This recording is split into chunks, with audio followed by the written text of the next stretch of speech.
દિવાળી પર્વ ઉપર ટ્રાફિક સમસ્યા જખ મારે। શહેરની ટૂંકી ગલીથી જૂના બસ મથક મુખ્ય માર્ગ ઉપર હપ્તારાજથી વ્યવસાયિક ડેરા તંબુ પાછળ મતોના રાજકારણના ખેલ।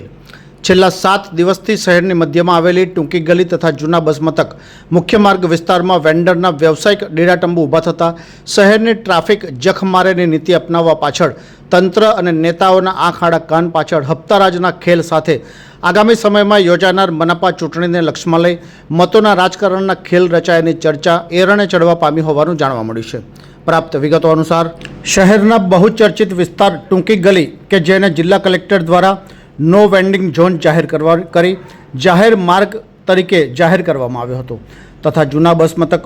મુખ્ય માર્ગ વિસ્તારમાં દિવાળી પર્વના પગલે વ્યવસાયિક ડેરા તંબુ ઊભા કરવામાં આવતા મોડી રાત સુધી ટ્રાફિક સમસ્યા વકરવા પામતી હોય છતાં તંત્ર અને નેતાઓ દ્વારા આંખ આડા કાન કરવામાં આવતા ઉઠેલ ચર્ચા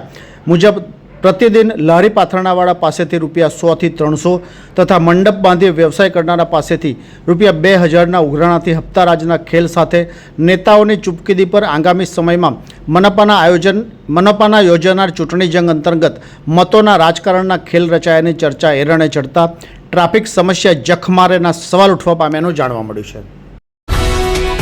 ये है हलचल टीवी नेटवर्क और आप देख रहे हैं हलचल टीवी न्यूज। हर हलचल पर नजर, हर हलचल की खबर।